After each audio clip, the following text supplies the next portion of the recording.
Hi, it's Christian and Beck here from Eco Packing and Retreats in Your Home. We've now finished our water fast and we just wanted to give you a brief summary on how our fast went and tell you exactly what happened. So for me, I did 7 days and I lost 5.2 kilos. Here are some photos.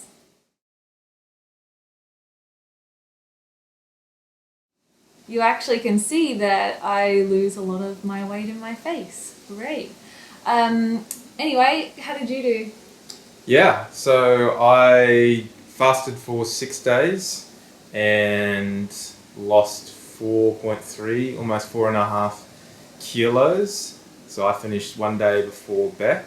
In another video, we describe more detail around the quantitative changes that happened. In the first video that we talked about using the scales which measures body fat, etc., and we're going to take pH and body girths, and we've broken that down, given a lot more detail across that. So basically, in summary, we lost about 500 grams a day over the fast. Well, something very unexpected happened to me. I actually got my period 5 days early. This day was very tiring. I pretty much spent the whole day in bed. I was still okay, in good spirit, still feeling happy and calm. Actually, I didn't have any pains or aches, anything like that, like sometimes I would have. So yeah, it was just very surprising to have it 5 days early. Usually it's like clockwork, so who knows what that's about. One thing for me is I had made a commitment that I was going to do yoga every day, gentle yoga, nothing too strenuous. What happened though, by day 2, kidney pain kicked in. So that's the lower back. Feels like, I guess, sore muscles, but it is in and around the inflammation around the kidneys because they're working so hard. And that restricted my breathing. I talked about in an earlier video, I was only taking chest breaths, but really impacted on my flexibility around the lower spine, and even trying to bend over and touch my toes was quite painful. So I'm happy to admit I didn't do any yoga across the 6 days, but now we're post-fast, straight back into it again. Concentration was poor. I could not concentrate on anything. Reading a book, writing an email, just couldn't do it for longer than, say, 5 to 10 minutes. I was pretty much just staring there, not knowing where to go next. It was frustrating, especially with knowing that there was nothing I could do about it. Just really wanted to get on with the day. I didn't really like any, I didn't have any energy. I felt like a weak little old lady.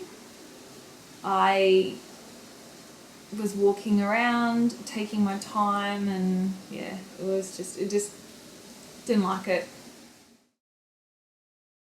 One of the commitments that I made as well was not going to watch any TV. I felt exactly like Beck did. I had no concentration. There were certain periods of low energy as well. And pretty much I just wanted to numb out completely. And TV was the saviour for me and for us at certain times during that period. I didn't even feel like reading an inspirational book or watching a documentary, which I also would have liked to have done. It was really just lay down and watch numbed out stuff. And we don't normally watch TV, but thank God we had a TV and some couches in front of it. We spent many of the afternoon doing that. I stuck to no social media purely because I didn't want to see any food. But I found that cutting food out of my life completely was really strange to me. I am a raw food chef. So I wanted to go on to the website and I wanted to look at all the foods and get a whole heap of recipes of foods I wanted to eat and things to make for when the fast was finished. Really tempting, but I didn't have any hunger throughout the last 7 days whatsoever, so it didn't affect my appetite. Whereas I was the opposite. Across the whole 6 days, I did have hunger pains. For the first 2 days leading up to day 3, I thought it was only natural, and once the ketosis had kicked in, which is where you swap from burning glucose as your primary source of energy to the fatty acids, that would stop the hunger, as that is what I read about. But for me, it still continued.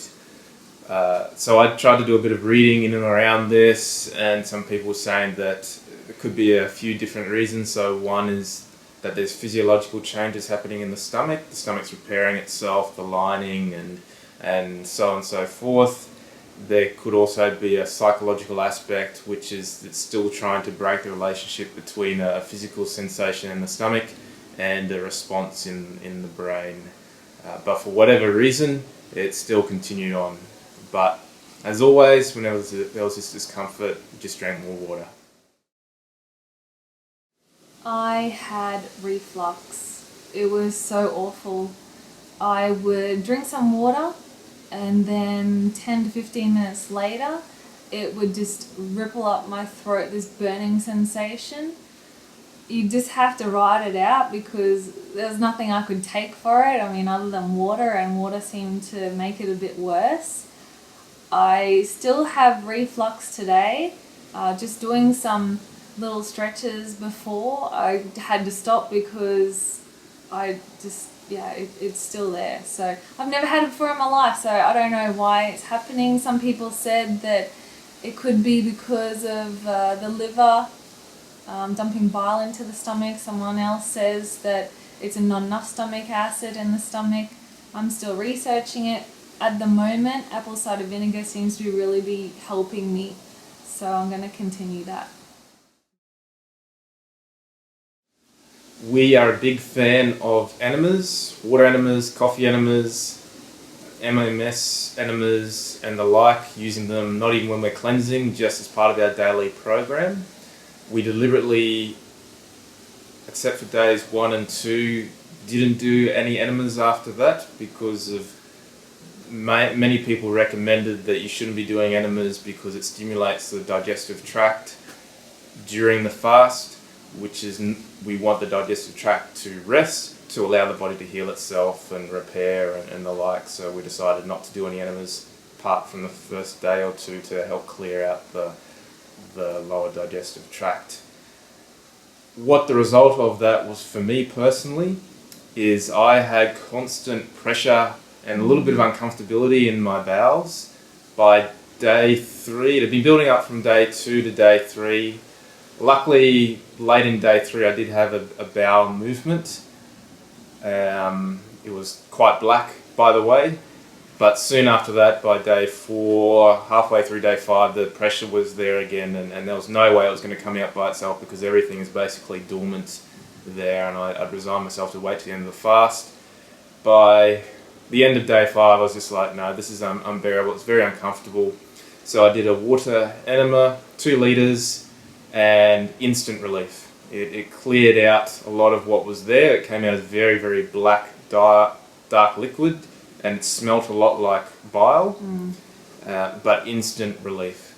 So the learning for me, and I guess for us, is enemas eliminated discomfort, and if we do a water fast again, will happen every day. And I just want to add to that too, with when I did my enema, it actually helped a lot with my mood. When we were doing the water fast, I found that I was quite irritable, a little bit moody and snappy. So when I did the enema, it actually helped lift my mood a lot and get through the day a nicer person. So that's where we are now. We're a couple of days post the fast. So thanks for tuning in again, and check out some of our other videos. Bye-bye. Bye.